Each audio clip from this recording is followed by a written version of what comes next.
Eh bien salut tout le monde, nous voici aujourd'hui pour une nouvelle vidéo. Qu'est-ce qu'on va faire aujourd'hui? C'est simple. Qui dit début du mois dit thread d'horreur, mais aujourd'hui ça va être un peu spécial. Je vais vous laisser quelque chose d'autre aujourd'hui. On va commencer par un thread d'horreur et ensuite on va enchaîner par une histoire vraie avec des faits avérés. Et surtout n'hésitez pas à vous abonner, c'est important pour moi. Et sur ce, c'est parti. Nous allons commencer par le thread d'horreur. Notre conteur actuel s'appelle Nicolas, il est âgé de 17 ans au moment des faits. Il travaille dans une ancienne pizzeria située juste au bord de sa ville. Pour le contexte, la ville dans laquelle il se trouve se situe en banlieue. Entourée d'une rocade, autour se trouvent des terres agricoles et des petites routes. Il précise que des gens du voyage se sont installés définitivement ici et l'un d'eux a ouvert une pizzeria spécialement pour eux. Ayant besoin d'argent, il va travailler pour cette même pizzeria. Au début, il était un peu réticent, mais sans se laisser corrompre par leur réputation, il accepta.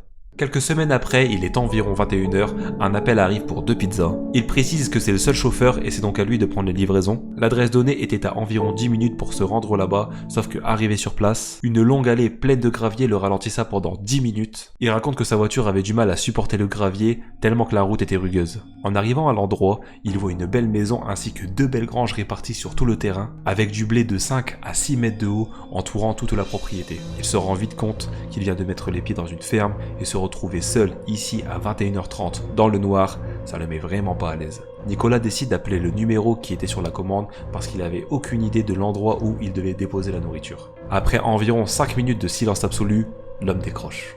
Il avait une voix très profonde et rauque, comme s'il avait été fumeur de carrière, ce qui n'a rien fait pour l'aider à se sentir mieux. L'homme lui dit de venir le rencontrer à son camion qui était un peu éloigné de la grange. Nicolas est en train de se faire dessus. Complètement. Alors que son esprit s'emballe à propos des pires choses qui pourraient lui arriver, il se ressaisit et va plus loin dans la propriété comme indiqué. Il voit le camion de l'homme, alors qu'il vérifie la commande ou voir s'il n'avait rien oublié, il relève la tête et voit l'homme dans le camion et lui demande comment nous devrions régler la transaction.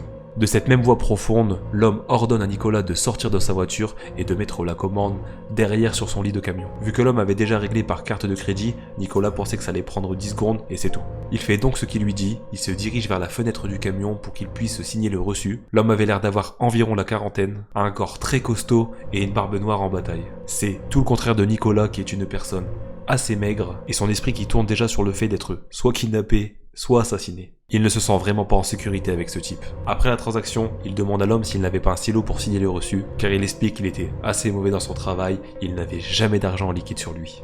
L'homme le fixe avec des yeux très froids et lui dit « Si tu me demandes un pourboire, je te fais sauter ta gorge », tout en pointant du doigt le fusil à double canon qui était posé juste derrière lui. Nicolas figé de peur en constatant que cet homme vient de menacer de le tuer. Il prévient son patron par SMS qu'il était sûrement en danger et retrousse ce chemin pour retourner à sa voiture. Sauf que l'homme a saisi Nicolas par le cou, le jeta à l'arrière du camion tout en le ficelant des mains et des pieds avec des colsons.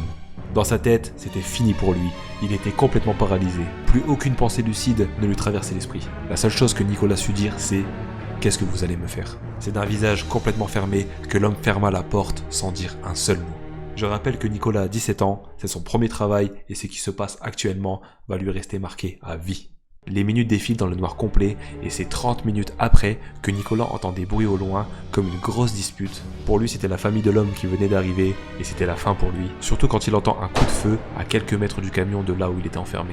Quelques secondes après le tir, des bruits de pas se dirigent vers le camion. La porte s'ouvre et là, la personne qui rentre était tout simplement le propriétaire de la pizzeria qui avait reçu le message d'alerte de Nicolas. Accompagné par quelques personnes des gens du voyage, ils ont fait le chemin aussi vite qu'ils ont pu et arrivé sur place, le coup de feu qu'avait entendu Nicolas était tout simplement le propriétaire qui avait menacé l'homme de la ferme pour lui indiquer l'endroit de où était séquestré Nicolas. Comment vous dire la joie de Nicolas a ressenti quand il a vu son patron lui venir en aide. Les larmes lui sont venues immédiatement. Étant armé, personne n'a appelé la police, de peur pour les représailles. Mais avant de partir, et après quelques menaces, le fermier avoua qu'il ne voulait aucun mal à Nicolas. Il était en plein divorce et ne sachant pas gérer ses émotions, le moindre désaccord lui faisait péter un câble. Quelques jours après, Nicolas avait pris la décision d'arrêter les livraisons et de passer serveur car cet épisode l'avait complètement traumatisé. Et c'est là aussi qu'on a appris le décès du fermier qui s'était suicidé après le divorce. Ne supportant pas la solitude, il a préféré mettre fin à ses jours. Après tout ça et aujourd'hui encore, Nicolas se pose la question, est-ce qu'il serait encore vivant aujourd'hui si son propriétaire n'était pas venu le sauver ce jour-là? Je pense vraiment que c'est une question qui va lui rester très longtemps dans la tête. N'hésitez pas à me dire en commentaire comment vous aurez réagi et sans plus attendre, on va passer à la deuxième histoire. Pour cette histoire qui s'est vraiment déroulée, on va parler de meurtre, je préfère prévenir au cas où. Sans plus attendre, c'est parti pour l'histoire de John Joubert, le meurtrier à 13 ans.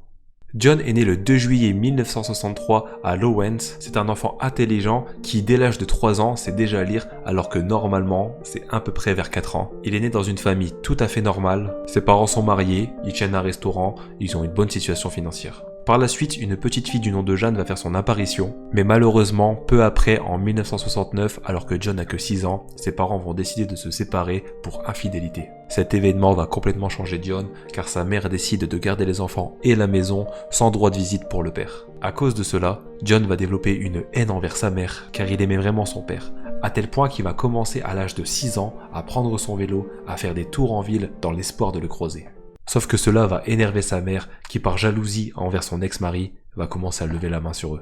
A noter quand même que John est très loin d'être bête. Il a fait un test de QI et ce test s'est révélé être aux alentours de 123 alors que la moyenne générale est environ à 90. Malgré son QI élevé, la babysitter qui est en charge de garder les enfants par intermittence va se plaindre que John essaye régulièrement de l'étrangler. Du coup, elle démissionna et toutes celles qui ont suivi ont démissionné pour les mêmes raisons. Déjà là, on peut sentir les problèmes arriver, mais malheureusement, ça ne va pas s'arrêter là. John grandit et ses fantasmes s'amplifient. Pour vous donner un exemple, à chaque fois qu'il voit une belle fille ou un beau garçon dans la rue, il s'imagine en train de le ligoter et de les torturer. À l'école, à l'âge de 8 ans, il a vraiment des difficultés pour s'intégrer, dû déjà à sa petite taille, à sa timidité, mais surtout à son intelligence. Il préfère tout simplement passer son temps à la bibliothèque que à la cour de récréation avec les autres enfants. À l'âge de 11 ans, la petite famille va déménager à Portland et c'est ici que John va intégrer les scouts et pendant sa formation, on va lui apprendre à ligoter et à manier un couteau. C'était pas forcément la meilleure des idées. On raconte qu'il prenait un grand plaisir à ligoter ses camarades et c'est d'ailleurs ici qu'il va voler pas mal de cordes pour ligoter ses futures victimes. Nous sommes en 1976, soit 2 ans après, John a 13 ans et ses pulsions le rongent. À tel point qu'un jour en rentrant de l'école, il va croiser la petite Sarah alors âgée de 9 ans, toute seule dans un parc. John va sortir un stylo et lui enfoncer dans le dos. Les hurlements de douleur de Sarah vont provoquer chez lui une grande satisfaction, à tel point qu'il ne s'arrêtera plus. Dès le lendemain, c'est une fille de 27 ans, Vicky, qui va se faire taillader le visage. John s'approche d'elle en vélo avec une lame de rasoir à la main, passe à côté d'elle en lui taillant la joue et s'enfuit le plus loin possible. Il a clairement un problème, mais ça ne va pas s'arrêter là. 2 mois plus tard, il devient encore plus fou. Il repère un dénommé Michael, alors âgé de 9 ans, tout seul dans le parc. D'un coup, tout en l'attaquant de dos, il se jette sur lui, prit un couteau et l'enfonça dans la gorge. Malgré la douleur, Michael arrive à s'enfuir jusque chez lui avant de s'effondrer devant sa mère. Il survivra avec 12 points de suture. Après cette affaire, la police va mener une enquête, mais il démarre de zéro parce que John frappe vite et n'importe qui. Choqué par la violence des faits, toute la ville est en alerte et plus aucun enfant ne doit rester seul aux alentours de l'école. Malgré les attaques répétées de John, un portrait robot sera réalisé, mais sans succès parce que ces attaques ne sont pas préméditées. Ça peut être des filles, des garçons, peu importe l'âge, John s'attaque à tout le monde. C'est en 1982, John a maintenant 19 ans, il est diplômé en tant qu'ingénieur pour l'armée. On peut croire que tout va bien cette fois-ci, mais malheureusement non, John s'aperçoit qu'il aime les garçons, voire pire, les très jeunes garçons. Un jour banal, alors que John fait son jogging, il croise Richard alors âgé de 13 ans, tout seul, dans le parc, et c'était la raison de trop pour l'attaquer. John se jeta sur lui tout en le frappant, il l'a ligoté, lui a mis un coup de couteau, et par la suite, il a voulu profiter de lui, le déshabiller, mais Richard se débattait beaucoup trop. C'est donc dans la panique que John lui mettra un coup fatal dans la poitrine, cachera le corps, et partira. Alerté par la disparition de Richard, la police retrouvera le corps le lendemain. L'affaire a pris beaucoup d'ampleur, à tel point que John décide de déménager à 2400 km à Bellevue. Ici, il se sent en sécurité. Personne ne le connaît, il prend même la liberté de mettre un réveil tous les matins à 6h pour voir les enfants qui sont seuls sur le chemin de l'école. Ce n'est que quelques mois plus tard qu'un enfant nommé Danny, alors âgé de 13 ans, est porté disparu alors qu'il distribuait le journal local. Il n'aura le temps d'en distribuer que 3 sur 60 avant d'être attrapé par John qui le suivait en voiture. Il a menacé David de monter avec lui, ligoté, jeta à l'arrière de la voiture et s'en alla le plus loin possible de la ville. Arrivé sur place, même scénario. Il a voulu le déshabiller, mais il se battait beaucoup trop. Il sera donc poignardé 9 fois avant de mourir. Il sera ensuite jeté dans un champ, pieds et mains liés. Ce n'est que 4 jours après que le corps de Danny a été retrouvé, sans vie, dans une position très choquante pour les policiers. John fera un enregistrement audio pour parler de son meurtre. Il dira « Quand j'ai levé le couteau, Danny a dit « S'il te plaît, ne me tue pas ». Il a lutté et je lui ai mis un coup de couteau. Quand j'ai fait ça, il m'a demandé si je voulais bien l'emmener à l'hôpital et j'ai recommencé plusieurs fois. Malgré l'arrivée du FBI, l'affaire traîne, ça n'avance toujours pas car John n'est connu de personne.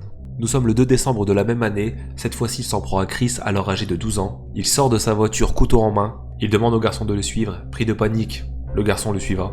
John explique qu'il a mis la main sur son épaule et l'a pris pour aller jusque sa voiture. Et malheureusement, 3 jours plus tard, le corps de Chris sera retrouvé sous la neige près d'un chemin de fer. À la suite de cette affaire, un nouveau portrait robot sera effectué et toute la ville sera en alerte. Grâce à ça, John a eu beaucoup de mal à enlever des enfants. Pour preuve, pendant toute une année, il n'a pas réussi à enlever un seul enfant. Ce n'est que 1 an plus tard que John repassa à l'action, mais cette fois-ci, il a voulu s'attaquer à une enseignante. Il va rentrer dans l'école très tôt le matin, couteau en main, mais il avait tellement l'habitude d'avoir plus de force avec les enfants que la femme qui l'agresse le surprend et elle s'enfuit immédiatement. Les enquêteurs débarquent dans l'appartement de John, il est embarqué sans problème. Une fois sur place, ils ont vu le scotch, un couteau et la même corde qui avait été utilisée pour ligoter les enfants. La police a juste eu à remonter le parcours de John pour faire le lien entre les crimes. John a ensuite avoué les meurtres et les attaques qu'il avait commis. Il sera décrit comme ayant des troubles compulsifs et sadiques. Arrivé le jour du jugement, il donne pour excuse que s'il a tué les jeunes enfants, c'était pour éviter de leur faire vivre le malheur que lui-même avait ressenti à son âge et que grâce à lui, ils ne sont plus malheureux. Vous vous doutez bien que son excuse ne lui fera pas esquiver la peine de mort. Le jour de son exécution, une foule sera réunie devant la prison. Il avait été filmé en train d'embrasser sa femme qu'il avait épousée pendant son mandat et ses derniers mots seront « Je suis désolé pour tout ce que j'ai fait, je ne sais pas si ma mort changera quelque chose ou si elle apportera la paix à qui que ce soit, je veux demander aux familles de me pardonner. » Et c'est le 17 juillet 1996, après 12 ans de prison, à l'âge de 33 ans que John fit l'expérience de la chaise électrique. Et c'est ainsi que se termine l'histoire de John Joubert. Nous voici sur cette fin de vidéo, j'espère que les histoires vous ont plu. N'hésitez pas à me dire aussi en commentaire qu'est-ce que vous en avez pensé, c'est important pour moi. En tout cas, n'oubliez pas, le plus important, c'est tous les dimanches à 18 h sur la page de Ishkim. Et sur ce, c'est ciao.